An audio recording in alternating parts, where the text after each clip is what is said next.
광복절입니다. 그날이죠. 꼭 79주년이 되는 그날입니다. 광복이란 말은 여러분 잘 알대로 글자 그대로 따르면 빛이 돌아왔다 이런 뜻이잖아요. 빛이 돌아왔다. 해방 이렇게도 얘기를 하죠. 잃었던 국권을 되찾은 날입니다. 잃었던 국권을 되찾은 날. 여러분 잘 아는 대로 한 국가를 형성하기 위해서는 세 가지 요소가 있다고 그러죠. 제일 처음에는 국민이 있어야 되고 영토가 있어야 되고 그 다음에는 주권이 있어야 됩니다. 이거는 중학생 퀴즈 다 나오죠. 국민, 영토, 주권. 근데 주권을 잃어버린 우리 일제 시대의 그 36년간이 이제 다시 되찾은 기쁨의 광복의 날입니다. 그래서 이거는 잊을 수 없는 날이죠. 그래서 오늘 같이 나누고자 하는 말씀은 우리 매일 성경 오늘 본문을 같이 나누려고 해요. 8월 15일 우리 매일 성경 8월 15일을 펴서도 좋고요. 또 성경을 보게 되는데 예레미야 50장입니다. 50장. 예레미야 50장 11절부터 20절까지. 그저 오늘 본문이니까 그냥 읽는 것입니다. 오늘은 특별히 예레미야 말씀을 집중적으로 강의하는 게 아니라 8.15 광복절을 기념하고 또 나라를 위해서 그냥 간단히 주제 설교를 그냥 잠깐 하려고 합니다. 일단 성경을 같이 한번 읽을까요? 50장 11절입니다. 같이 한 절씩 같이 기도할까요? 한 절씩. 제가 먼저 11절 읽겠습니다. 나의 소유를 노력하는 자여, 너희가 즐거워하며 기뻐하고 타작하는 송아지같이 발굽을 구르며 군마같이 우는도다.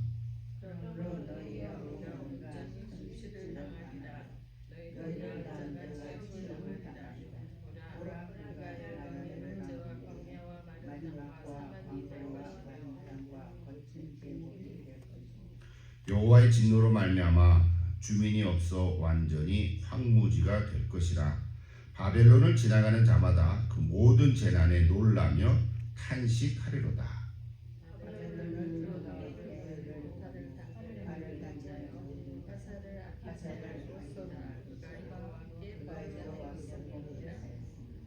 그 주위에서 고함을 지르리로다.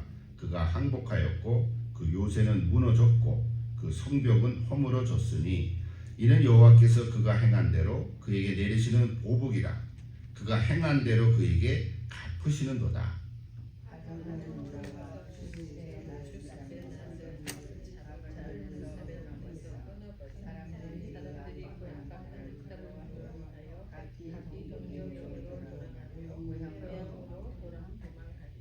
이스라엘은 흩어진 양이라 사자들이 그를 따르도다. 처음에는 아수르 왕이 먹었고 다음에는 바벨론의 느부갓네살 왕이 그의 뼈를 꺾도다.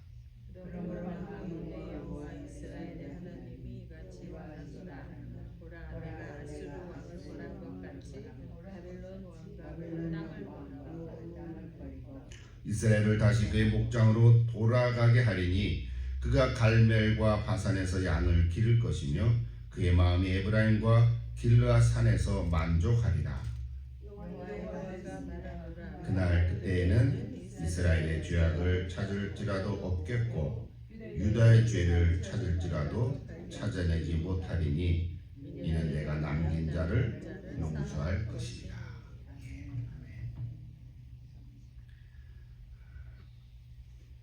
이 예레미야 50장 1절부터 이제 바벨론에 대한 심판의 말씀이 시작됩니다.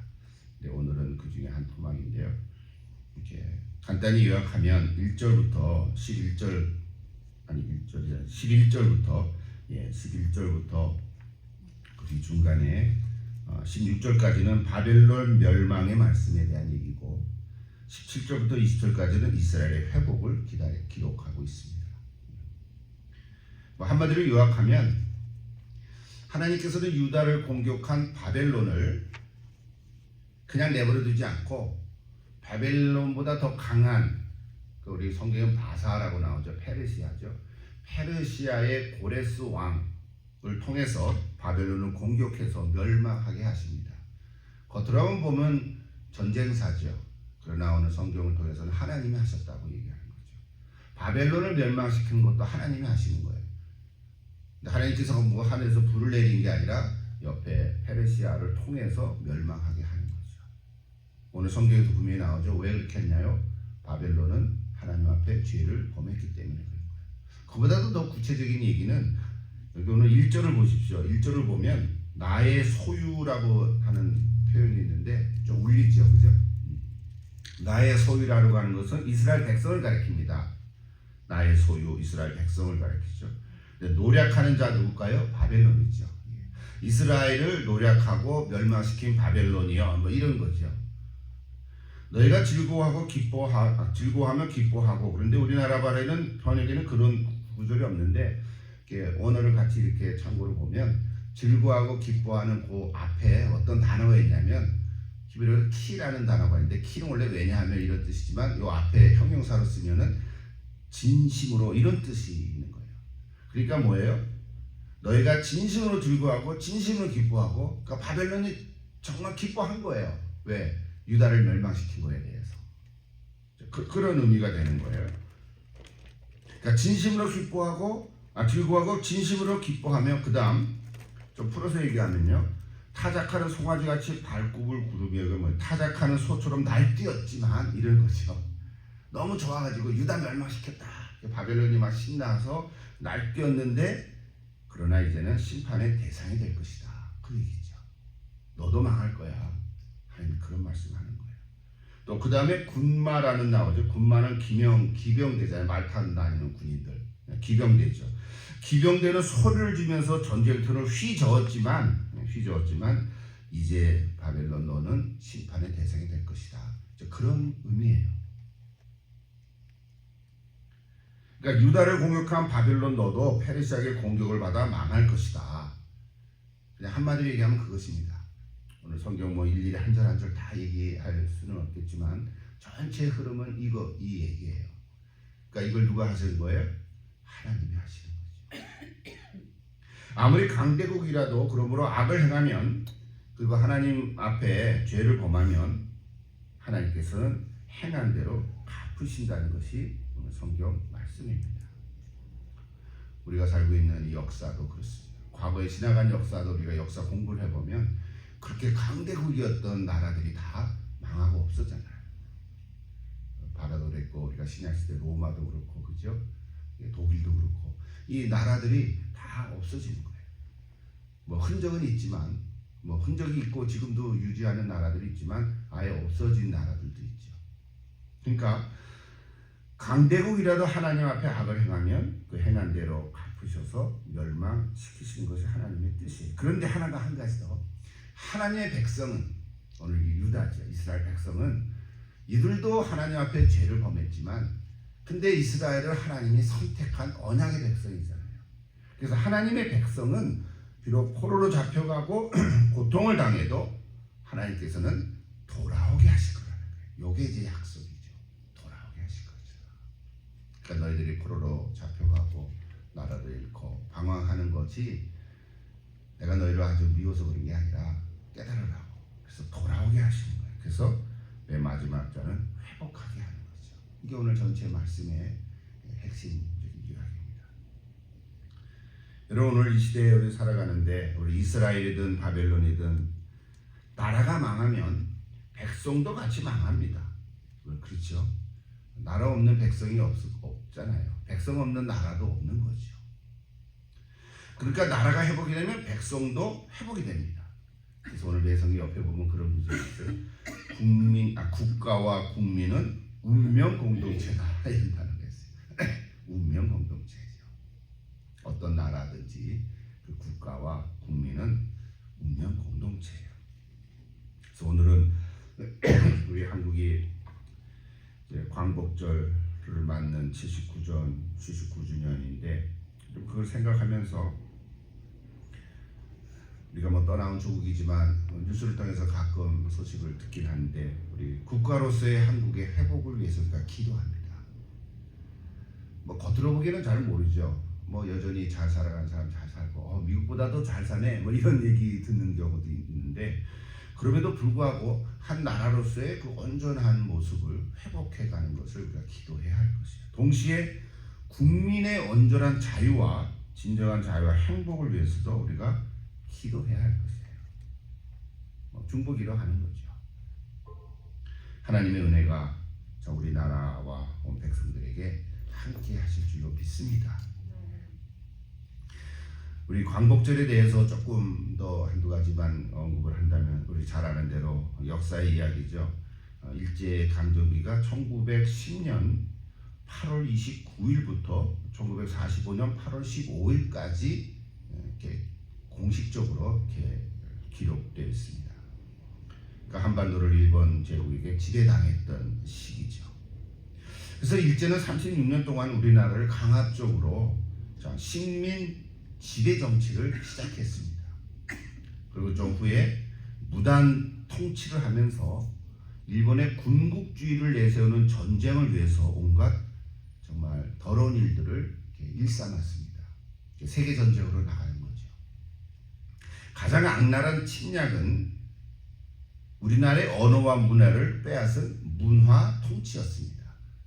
그 시대에 살았던 우리 어르신들도 좀 있으신데요. 이름을 일본식으로 다 바꿨잖아요. 창씨 개명도 하고. 우리는 다 들은 거죠. 저희 부모님도 다 창씨 개명했던 얘기를 듣긴 했는데, 또 학교에서도 일본어를 강제적으로 배우게 했다 그래요. 그러니까 집에서는 한국말 쓰는데 걸리면 또 잡혀가기도 하고 뭐 그런 얘기 있잖아요. 그러니까 그때 일본어를 배웠으니까 지금 일본말을 하는 거는 또 좋다고 생각할 수 있지만, 그게 일본어를 좋아서 배운 게 아니었잖아요. 이게 다 한국 사람들의 어떤 얼이랄까 정신을 이제 빼앗으려고 하는 정책이었다. 강제된 거죠. 그래서 문화 정책을 한 거죠. 종교적으로도 신사참배를 억지로 하게 했고요. 많은 신앙인들은 그래서 신사참배를 거절하다가 목숨을 잃는 경우도 많았습니다. 여러분 그 역사를 통해서 다 알죠. 우리 한국 교회사를 봐도 그런 기록들이 참 많습니다. 심지어는 문학의 영역에서도 시나 노래를 통해서도 그 빼앗긴 아픔을, 그 한을 은유적으로 표현하는 경우들이 많습니다. 여러분 잘 아는 신훈이라는 시인의 그날이 오면, 이런 시거든요. 근데 겉으로 보면은 그냥 그날이 오면이지만 그 속에 숨은 것은 우리의 그 한을 이렇게 표현하는 거죠. 또 여러분 잘 아는 한용운 스님이시지만 님의 침묵 그런 것들 알죠? 또 울밑에선 봉선하야 이런 노래도 여러분 잘 알잖아요. 동요 같은 노래인데 홍남파 작곡한 거잖아요. 나라를 잃은 만국의 하늘을 초가집 울타리 아래서 모진 비바람을 견뎌내고 한여름 내내 빨간 꽃을 피우는 봉선화에 비유한 그런 노래잖아요. 그래서 지금도 어르신들은 이 노래를 부르면 괜히 슬프고 눈물 흘리는 분도 많으세요. 그렇잖아요. 그 구슬프잖아요, 노래 자체가. 그러니까 참 이렇게 우리 한국 민족들은 비록 땅은 있고 국민들이 있지만 주권을 잃은 그 아픔에 대해서 이렇게 표현하기도 하고, 또는 독립운동을 하기도 하고, 그래서 목숨을 잃기도 하고, 그 여러 가지 우리 사건들을 다 잘 알고 있습니다.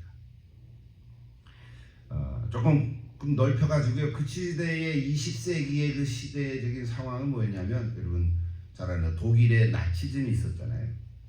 그 다음에 이탈리아의 그 파시즘이 있었고, 일본에는 군국주의가 있었어요.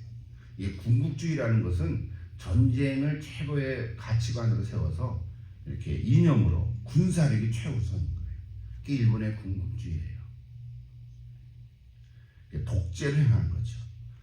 독일에는 히틀러였고, 이탈리아는 무솔리니였고, 또 일본에는 여러 사람이 있었지만 고치 당시에는 도조 히데키라고 하는 그런 일종의 군인이죠.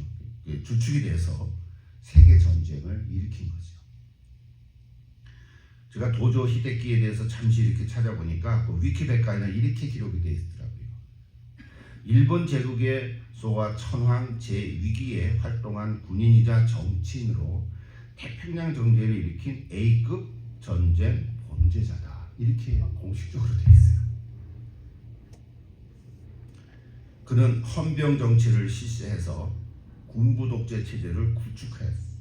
그래서 1941년 12월 7일에 하와이의 진주만 기습 공격을 제가 하와이 있을 때 거기 진주만에 여러 번 가본 적이 있거든요. 히캄이라고 하는 그 공군 기지에도 지금도 그 2층짜리 건물을 부시지 않고 그때 그 포탄 그 어떤 총알 자국들 그대로 남겨놓은 거예요. 참 미국 사람들은 좀 독하죠. 그런 거 우리 같으면 다 없애고 새로 짓을 때 새로 짓지 않고 그대로 놔두는 거예요. 그러다가 사실 미국의 반격에 밀려서 전세가 기울자 1944년 7월 18일에 책임을 지고 사퇴했죠. 물론 전쟁이 끝났지만 국제 군사 재판에서 사형 판결을 받고 교수형에 처해졌습니다. 자, 그 시대에 차 우리가 세계 1차 대전, 그 다음에 2차 대전, 2차 대전은 정말 세계적인 전쟁이 있었지 않습니까? 그래서 전쟁이 이제 마무리된 시점이 바로 1945년 8월 6일과 9일에 히로시마와 나가사키에 원자 폭탄을 투하함으로 일본이 항복을 하게 됐죠. 그 사실은 여러분 잘 아십니다. 한국은 그래서 해방을 맞게 됐죠. 이 놀랍고 기쁜 광복절을 우리 한국인이라면 잊을 수가 없죠. 그러니까 45년 8월이니까 목사님도 그때 계신 아니죠. 그 후에 태어나셨죠. 그러니까 우리는 없어. 우리 어르신들 외에는 광복을 경험한 분들이 없단 말이에요. 우리 다 간접적으로 이해하는 거지, 아는 거지. 얼마나 좋았을까. 저희 어머니 얘기 들어보면 너무 기뻐서 막 기쁘다가 그만 이렇게 까무러쳐서 돌아가신 분도 있다 그랬어요. 그거 너무 기뻐서 그럴 수 있을 것 같아요. 혈압이 올라요. 혈압이 올라. 진짜 그 시대에 말이죠. 비록 우리는 미국 땅에 살지만 조국의 광복절을 생각하면서 하나님께서 은혜를 베푸셨다. 우리는 이렇게 고백하는 거죠. 그래서 우리 신앙을 가지고 감사하고, 그래서 지금도 조국의 부흥과 정말 이렇게 평화를 위해서 기도하고 있습니다. 그 후로 우리 한국이 얼마나 발전됐습니까, 그렇죠? 세계 정말 선진국방에 들어서고 군사적으로도 강대국이 됐습니다. 근데 한 가지 제가 최근 뉴스를 이렇게 접하게 되면서 자, 우려될 만한 소식이 최근에 많이 일어났어요. 제가 간략하게 한 세 가지만 이렇게 좀 소개하려고 하는데 이미 여러분 뉴스를 통해서 또 많이 이제 들으셨겠지만, 첫째로는 오늘 광복절 행사, 한국은 어제겠죠, 지나갔죠. 광복절 행사가 반쪽이 됐다는 거예요. 보통은 이제까지 그런 적이 한 번도 없었는데 매년 8월 15일이 되면 정말 정부가 주체가 돼서 여러 독립단체들이, 제가 보니까 25개나 있다고 하더라고요. 광복회를 중심으로 한 25개 독립운동 단체 연합이 다 한마음을 모여서 정말 광복절 기념 행사를 가지고 또 거기서 또 취임사 광복절 메시지도 전하고 그러는데, 올해는 따로따로 기념식을 갖게 됐다는 거예요. 정부는 정부대로, 또 이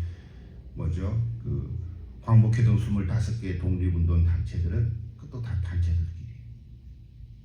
그래서 왜 그런가 이렇게 좀 찾아봤더니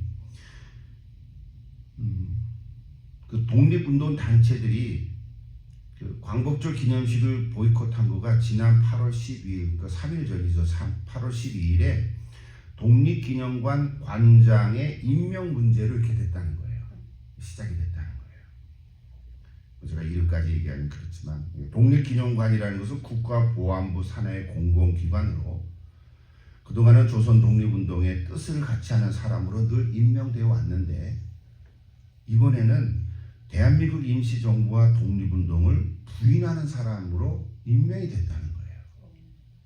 그러니까 이 광복회동 25개 이분들이 다 전쟁을 경험하고 나이가 들고 꼭 나이가 많은 사람만 있는 건 아니지만 거기에 관심 있는 사람 다 이렇게 있을 거 아니겠어요? 그래서 그 사람들이 어떻게 일본의 식민 지배를 정당화하고 독립운동을 폄훼하는 인사가 그것도 독립기념관 관장으로 임명될 수 있냐, 이렇게 해가지고 이제 보이콧을 하고 이 광복절 행사도 참여를 하는 거예요. 그래서 이분들은 따로 효창공원에서 이제 기념식을 따로 하게 됐고, 또 독립기념관 나름대로 그 안에 있는 사람들끼리 또 자치 기념식을 또 하게 되고, 또 정부는 정부대로 세종문화회관에서 또 하고, 뭐 그런 뉴스를 이렇게 접해 들었습니다. 참 이게 뭐 진보 보수를 얘기하는 것이 아니라 광복절은 매년 다 정부 고위 관계자들과 또 관계된 사람 다 모여서 그나마 우리 나라를 위해서 이렇게 한 마음을 되는 그런 날이잖아요. 보수파 언론도 비판의 목소리를 많이 내고 있더라고요. 그래서 국회의장도 정부가 마련한 광복절 행사에 참여하지 않았다는 거예요. 이거 뭔가 좀 이상해요. 간혹 듣는 소식들이 있었지만 오늘 광복절의 이 행사를 계기로 이게 뭐라는 건가 이런 생각이 들었어요. 또 하나 두 번째 쇼킹한 뉴스 중에는요, 최근에 서울의 지하철 곳곳에 그동안 세워놓았던 독도 조형물이 사라지고 있다는 뉴스였어요. 여러분 들어보셨어요? 처음에는 2000년 초반부터 실시되었고 2010년에는 6군데에 설치됐는데 지난 8월 12일에 안국역에 세워놓았던 독도 조형물이 철거됐고, 그 한 주 전에는 잠실역에, 그리고 지난 5월에는 광화문역 등 독도 조형물이 철거되기 시작했다는 거예요. 잘 모르겠어요. 뭐가 왜 어떻게 누가 어떻게 했는지는 잘 모르겠는데 그 뉴스만 제가 그 타이틀만 봤어요. 근데 그 이유는 이용객들의 안전 때문이다. 이거는 그냥 이렇게 말하는 거죠. 이렇게 말하는 거죠. 여러분, 독도는 하루 이틀 된 주제가 아니죠, 그죠? 역사적으로도 깊고 옛날 뭐 조선시대부터 가는 그런 자료를 제가 옛날에 본 적도 있고, 여기 미국에도 그게 다 알려져 있고요. 영어로 번역이 돼서 이제 많은 사람에게도 독도는 우리 땅이다 뭐 이런 얘기도 있잖아요. 노래도 있잖아요. 독도는 우리 땅이다. 그러니까 이거는 단순한 영토의 문제가 아니라 역사의식의 문제라는 거죠. 그동안 우리 한국 사람들은 마땅히 독도는 우리 땅이지 이런 생각을 해왔잖아요. 물론 개중에는 그렇지 않게 생각하는 사람도 있겠는데 이것이 드러나고 있는 거예요. 지금 독도는 한국 땅이 아니다, 일본 거다 라고 하는 이런 목소리가, 혹 일본 사람들은 그렇게 말할 수 있지, 자기네들의 입장이니까. 뭐 그 관점이 다르니까 그럴 수도 있죠. 더 많이 얘기할 시간이 하니까요. 여러분, 독립운동은 우리 한국 사람 입장에서 독립운동이지만 일본 사람 입장에서는 뭐예요? 테러리스트라고 얘기하잖아요. 그 말도 맞는 거지. 테러리스트지. 자기네 군대 장교를 죽이려고 했으니까. 그러나 우리 입장에서는 독립운동은 독립운동이지. 사실 그렇죠. 그래서 많은 한국인들은 독도는 우리 땅이라고 하는데 아니다, 일본 거다 라고 하는 이런 목소리를, 문제는 그래서 독도를 반반씩 나누자 이런 일본인의 주장이 있다는 거예요. 반반씩 나누자. 독도가 뭐 사람이 살 수도 없는 조그마한 섬인데 그걸 반반씩 나누자. 가운데 쫙 긋고 마치 남북처럼. 그런데 실제로 이 말을 언급하는 한국인이 있었다는 거예요. 제가 찾아보니까 낙성대 경제연구소 이사를 하고 있는 전 서울대 교수님이세요. 이름은 안 얘기를 찾아보세요. 그분이 그럼 독도를 반반씩 나누자 하는 말을 했다는 거예요.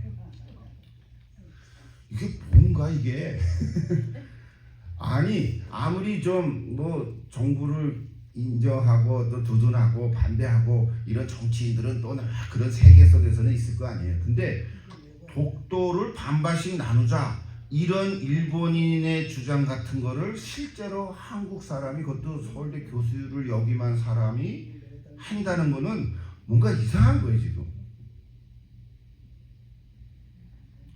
그까지. 그래서 제가 이제 생각하는 거는 반반씩 나누자 하니까 무슨 생각이 떠오르냐면, 옛날에 솔로몬의 그 재판을 생각났어요. 두 엄마가 있었는데 이렇게 자다가 아기가 하나 죽었잖아요. 그래서 재판이 이거 우리 아이다 우리 아이다. 두 엄마가 다 싸운다. 솔로몬이 뭐라 그랬어요? 칼 갖고 와라, 반 자르자. 그랬더니 진짜면 아닙니다. 저 여인을 주세요. 어떤 그 또 진짜가 아닌 여인은 그래서 반 자르세요 그랬다고. 솔로몬이 뭐라고 판결했어요? 반 자르세요 한 저 여인이 가짜다 하고 이제 판결을 내렸잖아요. 마치 그 생각이 얼핏 나는 거예요. 아니요, 독도를 왜 반반씩 나누냐? 그건 말이 안 되지. 그렇게 말하는 사람이 가짜인 거지. 그렇죠. 그 다음에 한 가지 더, 이건 좀 조심스러운 얘기인데요. 한 가지 더, 제가 경호처장을 역임했던 사람을 갑자기 국방부 장관으로 추천을 했다 그래요. 그래서 국방부 장관으로 추천했으니까 이제 그 인사청문회도 해야 된다 그런 거죠, 과정 속에. 근데 왜 했을까? 그랬더니 어떤 사람이 지금 굉장히 우려하고 있는 것 같아요. 이 경호처장이라는 사람이 굉장히 그게 다 할 필요는 없겠죠. 이제 그런 사람이 국방부 장관으로 임명까지는 아니지, 이제 추천해서 임명하려고 하는 그 속에는 혹시나 남북 관계 속에서 국지전을 일으켜서 한 파트에 혹시 계엄 선포를 하는 거 아닌가라고 하는 우려 섞인 얘기들을 하고 있는 걸 제가 봤어요. 우리 한국이 이제 우리 2024년 정말 선진국 대열에 서서 그동안 잘 이렇게 왔는데 뭔가 삐걱거리는 소식을 가끔 듣기는 했습니다. 이건 뭐 정치적인 얘기니까 호불호가 있겠죠. 또 입장에 따라서 다를 수도 있고 뭐 그런 얘기를 하는 게 아니라 오늘 특별히 광복절을 맞아서 광복절에 무슨 말씀할까? 오늘 매일성경 오늘 이 본문을 얘기하면서 바벨론이 유다를 멸망시켰지만 하나님께서는 바벨론도 멸망시키는 거예요. 페르시아를 통해서. 여러분 이것이 역사의 이야기들이죠. 바벨로니아라 그러셨어요. 바벨론이지만 페르시아는 성경에 바사라고 나오죠. 근데 바사의 고레스 왕을 통해서 포로로 잡혀갔던 유다 백성들을 다시 이제 귀환하는 그 조소를 칙령을 내리잖아요. 그래서 오늘 우리가 같이 기도하고자 하는 거예요. 이런 소식들을 여러분이 잘 분별해서 듣고 뭐 저도 뭐 그냥 뉴스만 보는 거니까 이게 어떻게 움직이고 있는가 정말 우려 섞인 마음이 있더라. 그래서 우리가 할 수 있는 건 기도밖에 없어요. 우리가 뭐 정치인도 아니고 어떤 입장에 서 있는 사람들도 아니고 하나님께 기도하는 거예요. 하나님 우리 한국을 지켜주시옵소서, 보호해 주시옵소서, 그러는 거죠. 우리 광복절을 맞아서 바벨론의 멸망과 이스라엘의 회복은 별개의 끝이 아니다. 하나님의 말씀을 이루는 거죠. 그래서 그들의 역사를 움직이는 것은 하나님의 손인 거죠. 하나님이 하시는 거죠. 1945년 8월 15일 이거는 일본이 망한 날이기도 하지만 동시에 한국의 주권을 회복한 날이죠. 별개의 끝이 아니죠. 겉보기는 미국을 통한 것 같지만 하나님께서는 그동안 있었던 많은 사람들의 저 운동과 기도와 그 아픔을 들어주신 줄로 믿습니다. 벌써 세월이 흘러서 이제 79주년, 내년에 80년이 되잖아요. 우리 모두 하나님의 주권을 믿는 사람들인데 오늘 저와 여러분이 다 요즘 계속 예레미야를 통해서 하나님이 역사를 주관하고 계시다. 너무 크니까 지난주에는 우리 개인에 대한 얘기를 했잖아요. 오늘 저와 여러분의 삶도 주관하고 계시다. 여러분 개인적으로 힘들고 아픔이 있고 또 가정적으로나 또 직장 속에서 아직 풀어지지 않은 참 힘든 일들이 갑자기 생길 수도 있는 거죠. 어느 날 갑자기 또 생긴단 말이에요. 그런 일들을 이렇게 경험할 때 너무 염려하지 마시고 또 낙심하지 마시고 두려워하지 마시고 이 모든 것을 주관하시는 하나님께 나와서 기도할 때 하나님께서 도움을 주시고 운 좋게 회복해 주실 줄 믿습니다. 그리고 믿고 오늘도 같이 한번 기도하면 좋겠습니다. 함께 기도하겠습니다.